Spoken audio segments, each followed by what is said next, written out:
കണ്ണൂർ എന്ന് കേൾക്കുമ്പോൾ മനസ്സിൽ വരിക ചെങ്കോട്ട എന്ന പേരാണ്. CPM-ന്റെ ഉറച്ച കേന്ദ്രം. പക്ഷേ കണ്ണൂർ ലോക്സഭാ മണ്ഡലത്തിന്റെ ചരിത്രവും രാഷ്ട്രീയവും അത്ര അനുകൂലമല്ല CPM-ന്.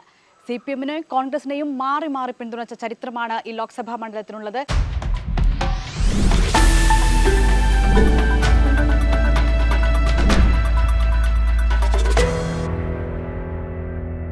ഇത്തവണ വാശിയേറിയ പോരാട്ടമാണ് കണ്ണൂർ ലോക്സഭാ മണ്ഡലത്തിൽ നടക്കുന്നത്. CPM-ന് വേണ്ടി ജില്ലാ സെക്രട്ടറി MV ജയരാജൻ മത്സരിക്കുമ്പോൾ മണ്ഡലം നിലനിർത്താൻ KPCC അധ്യക്ഷൻ K സുധാകരൻ തന്നെ രംഗത്തുണ്ട്. മുൻ കോൺഗ്രസ് നേതാവ് C രഘുനാഥാണ് BJP സ്ഥാനാർത്ഥിയായി ഇത്തവണ മത്സരിക്കുന്നത്. ശ്രീജ, ആരായിരിക്കും ഇത്തവണ കണ്ണൂരിൽ ജയിക്കുക? കണ്ണൂരിൻ്റെ ഒരു ചരിത്രം വെച്ച് അത് നമുക്ക് പറയാൻ പറ്റില്ലെങ്കിലും ആദ്യ ലാപ്പിൽ KPCC പ്രസിഡന്റ് കൂടിയായ K സുധാകരൻ തന്നെ മുന്നിലാണ് എന്ന് നമുക്ക് പറയാം. അതിന് ചില കാരണങ്ങളുണ്ട്. ഒന്ന്, ഇപ്പോൾ ദിൽന തന്നെ സൂചിപ്പിച്ചതുപോലെ കാര്യം നമ്മൾ കണ്ണൂരിൻ്റെ പര്യായമാണ് CPM എന്ന രീതിയിൽ, അല്ലെങ്കിൽ കണ്ണൂരിൻ്റെ കളർ എന്താണെന്ന് ചോദിച്ചാൽ നമ്മൾ ചുമപ്പെന്നൊക്കെ പറയും. പക്ഷേ ലോക്സഭയിലേക്ക് പോയ ചരിത്രം പരിശോധിച്ചാൽ അതിൽ 12-ൽ 8 തവണയും അങ്ങോട്ട് പോയിട്ടുള്ളത് കോൺഗ്രസിൻ്റെ സ്ഥാനാർത്ഥികളാണ്. അപ്പോൾ ഇത്തവണ K സുധാകരൻ ഉണ്ടാവില്ല എന്ന് പറഞ്ഞപ്പോൾ കോൺഗ്രസ് ക്യാമ്പിൽ ചെറിയ ആശങ്കയൊക്കെ ഉണ്ടായിരുന്നെങ്കിലും ഈ കാരണങ്ങളൊക്കെ പരിഗണിച്ച്, അതായത് കണ്ണൂരിൽ സുധാകരനോളം പോന്ന അല്ലെങ്കിൽ സുധാകരന് പകരം ഒരു സ്ഥാനാർത്ഥിയെ നിർത്തുക വലിയ ബുദ്ധിമുട്ടാണെന്ന് കോൺഗ്രസ് ഒരു പേരില്ല അല്ലേ? ഇല്ല, അത്രയും ശക്തനായ, അതായത് CPM-ന്റെ നേതാക്കൾക്കൊപ്പം നിൽക്കാൻ അല്ലെങ്കിൽ CPM-ന്റെ സംഘടനാ ശക്തിക്കൊപ്പം നിൽക്കാൻ പോകുന്ന ഒരു നേതാവ് കോൺഗ്രസിൽ തൽക്കാലം കണ്ണൂരിൽ മുന്നോട്ട് വെക്കാൻ ഇല്ലാത്തത് കൊണ്ട് തന്നെയാണ് K സുധാകരൻ തന്നെ അവസാന നിമിഷം വരെ സുധാകരൻ ഉണ്ടാവില്ല, പകരം പല പേരുകളും പറഞ്ഞു കേട്ടു. അവസാന നിമിഷം വരെ സുധാകരൻ ഇല്ലെന്ന് ഉറപ്പിച്ചതാണ്. എന്നിട്ടും സുധാകരൻ തന്നെ വന്നത് ഈ സീറ്റ് പിടിക്കാൻ, നിലനിർത്താൻ സുധാകരനല്ലാതെ മറ്റാർക്കും കഴിയില്ല എന്നതാണ്. സുധാകരൻ അവിടെ ഒരു സിസ്റ്റം ഉണ്ട്. നമുക്കറിയാവുന്നതുപോലെ നിലവിലുള്ള ലീഗുമായിട്ടുള്ള പ്രശ്നങ്ങളൊക്കെ അവിടെ പ്രതിഫലിച്ചേക്കാം. പക്ഷേ KPCC പ്രസിഡന്റ് തോൽക്കുന്നത് UDF സംവിധാനത്തിന് മോശമാണ്. അപ്പോൾ അതുകൊണ്ട് സുധാകരനെ ജയിപ്പിക്കാൻ അവിടുത്തെ ഏറ്റവും നിർണായകമായ മുസ്ലിം വോട്ടുകൾ വളരെ നിർണായകമാണ്, ക്രിസ്ത്യൻ വോട്ടുകൾ നിർണായകമാണ്. അങ്ങനെ എല്ലാ കോമ്പിനേഷൻസും വളരെ കൃത്യമായി വർക്ക് ചെയ്യേണ്ട ഒരു സ്ഥലമാണല്ലോ. അപ്പോൾ ഈ സാഹചര്യങ്ങളൊക്കെ വെച്ച് ആദ്യ ലാപ്പിൽ K സുധാകരൻ മുന്നിലാണ്. പക്ഷെ അതേസമയം തന്നെ MV ജയരാജൻ ചില്ലറക്കാരനല്ല. കാരണം പാർട്ടിയിൽ അത്രയും കരുത്തുറ്റ ഒരു നേതാവാണ്. മാത്രമല്ല മികച്ച സംഘാടകനാണ് അദ്ദേഹം. പാർട്ടി വോട്ടുകൾ ഉറപ്പിക്കാൻ, ഒരു വോട്ട് പോലും ചോരില്ല എന്ന് ഉറപ്പിക്കാൻ MV ജയരാജൻ്റെ സ്ഥാനാർത്ഥിത്വത്തോടു കൂടി CPM-ന് സാധിക്കുകയും ചെയ്യുന്നു. പക്ഷേ കണ്ണൂർ മണ്ഡലത്തിൻ്റെ ഒരു ചരിത്രം വെച്ച് നോക്കുമ്പോൾ പാർട്ടി വോട്ട് കൊണ്ട് മാത്രം CPM-ന് ജയിക്കാൻ പറ്റില്ല.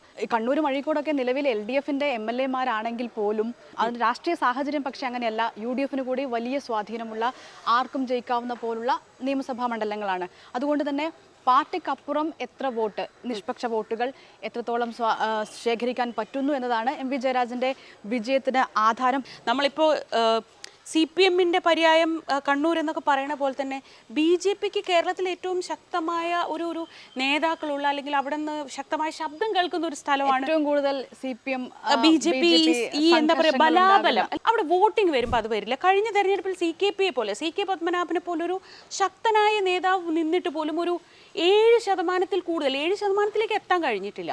അതെന്തുകൊണ്ടാണ് അവിടെ അങ്ങനെ വോട്ടിങ്ങിലേക്ക് വരുമ്പോൾ ഇത് വരാത്തത്? ഒരിക്കൽ പോലും ആ രീതിയിൽ, ഒരു പക്ഷേ CPM ആണ് മുഖ്യശത്രു എന്ന് കണ്ടുകൊണ്ട് കോൺഗ്രസിലേക്ക് കാലാകാലങ്ങളായി BJP-യുടെ വോട്ടുകൾ പോകുന്നതാകാം. അല്ലെങ്കിൽ ഇത് മാത്രമാകാം BJPക്ക് അവിടെയുള്ള വോട്ട്. കൃത്യമായി ഇതിനപ്പുറം ഒരു പാറ്റേൺ വരാത്തത് കൊണ്ട് തന്നെ എന്തുകൊണ്ട് ഇങ്ങനെ പോകുന്നു എന്ന് പറയാൻ പറ്റില്ല. കാരണം 10% മുകളിൽ ഇതുവരെ BJPക്ക് ആ മണ്ഡലത്തിൽ, കണ്ണൂർ മണ്ഡലത്തിൽ ഏറ്റവും കൂടിയത് കഴിഞ്ഞ തവണയാണ്. അത് തന്നെ 7% എത്തിയിട്ടില്ല. MV ജയരാജൻ ജനകീയനാണ്. അദ്ദേഹത്തിന് എല്ലാത്തരം ആളുകൾക്കിടയിലും ആക്സസ് ഉണ്ട്.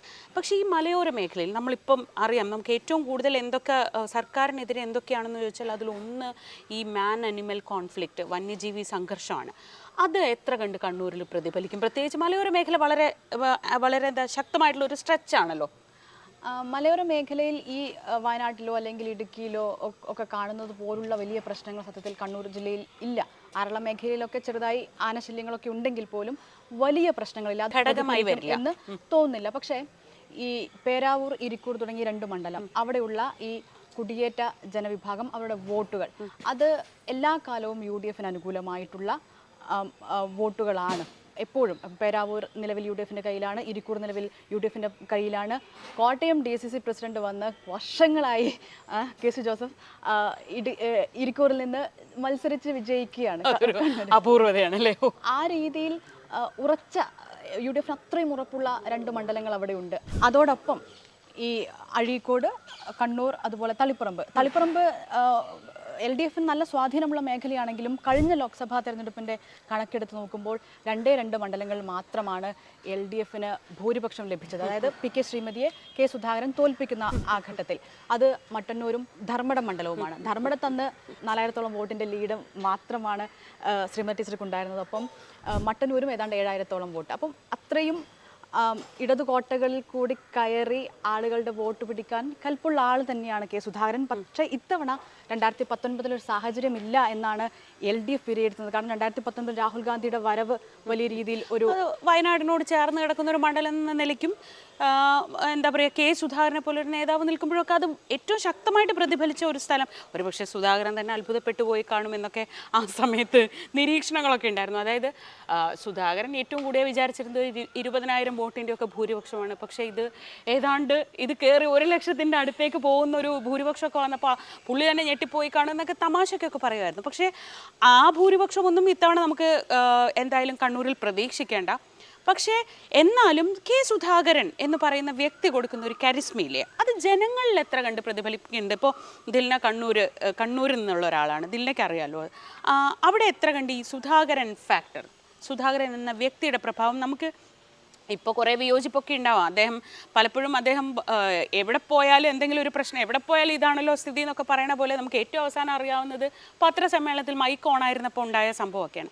ഇതൊക്കെ ഒരു വ്യക്തി എന്ന നിലയ്ക്ക്, നേതാവ് എന്ന നിലയ്ക്ക് സുധാകരൻ്റെ ഒരു ആക്സെപ്റ്റൻസിൽ എന്തെങ്കിലും അനക്കം സംഭവിപ്പിക്കുന്നുണ്ടോ? K സുധാകരൻ എന്ന് പറഞ്ഞ ഇത് തന്നെയായിരുന്നു എന്ന് കണ്ണൂരുകാർക്കറിയാം. ഇതിനപ്പുറം ഒരു സുധാകരൻ ഉണ്ട് എന്ന ധാരണയിലല്ല കണ്ണൂരുകാരുടെ സുധാകരനോടുള്ള സ്നേഹമോ അല്ലെങ്കിൽ പിന്തുണയോ ഉള്ളത്. അതുകൊണ്ട് അത് വലിയ രീതിയിൽ മാറ്റം ഉണ്ടാക്കണമെന്നില്ല.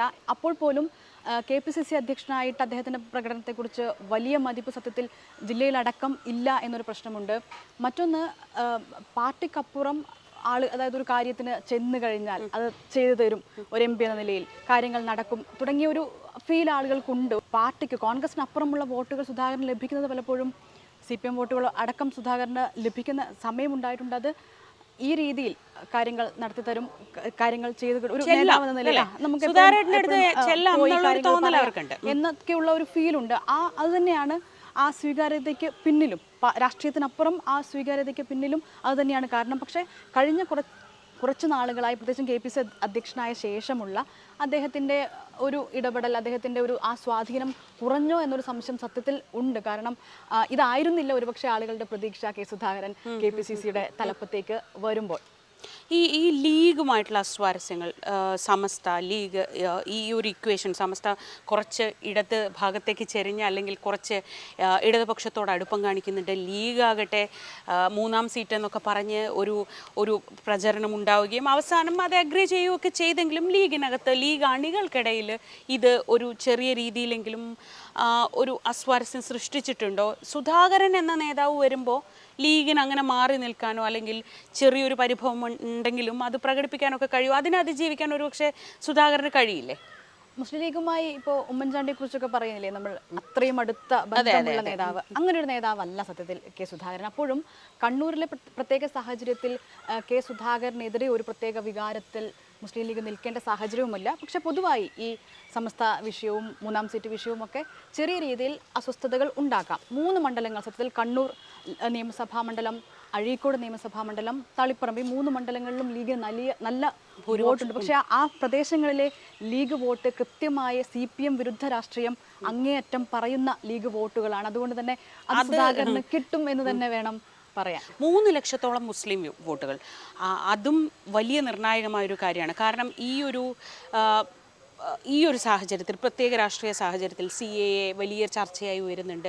തൊട്ട് മുൻപ് അയോധ്യ വിഷയം ഉയർന്നിട്ടുണ്ട്. അപ്പോൾ ഇതൊക്കെ നിൽക്കുമ്പോൾ ഈ 3 ലക്ഷത്തോളം വോട്ടുകൾ എന്ന് പറയുന്നത് കണ്ണൂരിൽ എത്രത്തോളം പ്രധാനപ്പെട്ടതാണ്? അത് ഏത് ഭാഗത്തേക്ക് ചേരാനാണ്? ഇപ്പോൾ നമ്മൾ സ്വാഭാവികമായും അത് UDFൻ്റെ ബാങ്കിലിട്ടതുപോലെ ഉറച്ച വോട്ടാണെന്നൊക്കെ നമ്മൾ പറയുമെങ്കിൽ പോലും പലപ്പോഴും സുധാകരൻ ഉൾപ്പെടെ ഈ വിഷയങ്ങളിലൊന്നും അങ്ങനെ ഒരു ശക്തമായ നിലപാട് സ്വീകരിച്ചില്ലല്ലോ. ഈ 2019 CA വരുന്ന കാലം തൊട്ട് CPM ഈ വിഷയത്തിലെടുത്തൊരു നിലപാട്, അതിലൊരു ഉറപ്പുണ്ട്, ആളുകൾക്ക് അതിലൊരു വിശ്വാസമുണ്ട്. അത് പക്ഷേ കഴിഞ്ഞ നിയമസഭാ തെരഞ്ഞെടുപ്പിലടക്കം അത് കണ്ടിട്ടുമുണ്ട്. എന്നാൽ CA കേസുകളുമായി ബന്ധപ്പെട്ട് സർക്കാർ ആ കേസുകൾ പിൻവലിക്കുന്നതുമായി ബന്ധപ്പെട്ട് വീഴ്ചകളുണ്ട് എന്ന രീതിയിലുള്ള വലിയ പ്രചാരണം മറുഭാഗത്തുണ്ട്.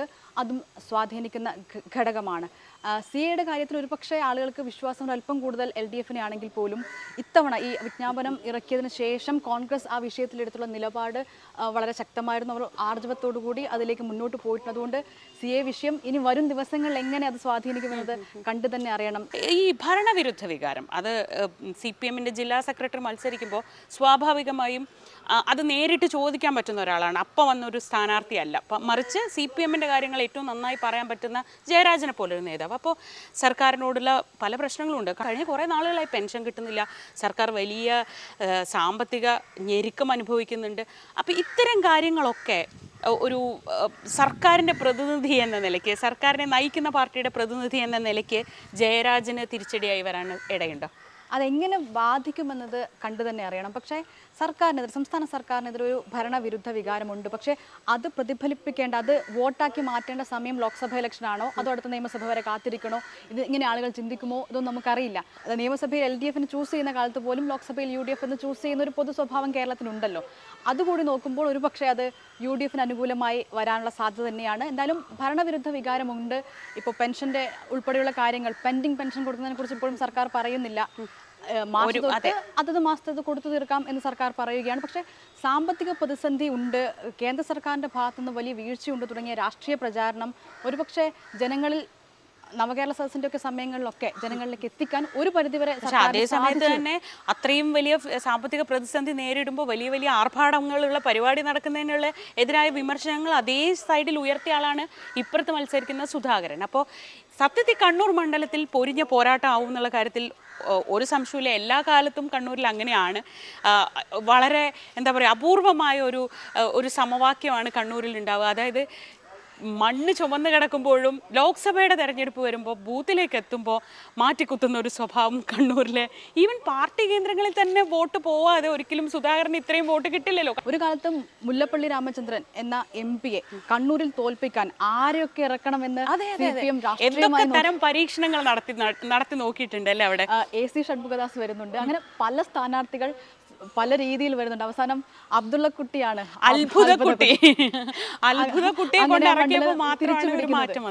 അതിനുശേഷം പക്ഷേ ഓരോ വർഷവും മാറി മാറി എന്ന രീതിയിലേക്ക് കാര്യങ്ങൾ പോയിട്ടുണ്ട്. ഇത്തവണ LDF ആണെങ്കിൽ അടുത്തവണ UDF എന്ന രീതിയിൽ ഒരു ചരിത്രം പരിശോധിക്കുമ്പോൾ പൊളിറ്റിക്കൽ ഗെയിൻ LDFന് കാലങ്ങളായിട്ട് ഉണ്ടാക്കാൻ പറ്റിയിട്ടുണ്ട്. ആർക്കും ജയിക്കാം, ആരെയും തോൽപ്പിക്കാം. ഇത് കണ്ണൂർ മണ്ഡലത്തിന്റെ പ്രത്യേകതയാണ്. അതുകൊണ്ട് ഇത്തവണയും അതിന് മാറ്റമൊന്നുമില്ല. ആരും ജയിക്കാമെന്ന സാഹചര്യം ലോക്സഭാ തെരഞ്ഞെടുപ്പിൽ കണ്ണൂരിലുണ്ട്. തെരഞ്ഞെടുപ്പിലേക്ക് പോകുമ്പോഴായിരിക്കും യഥാർത്ഥ ചിത്രം മനസ്സിലാവുക. ഈ നിമിഷം സുധാകരൻ അല്പം മുന്നിലാണെന്ന് മാത്രമേ ഉള്ളൂ.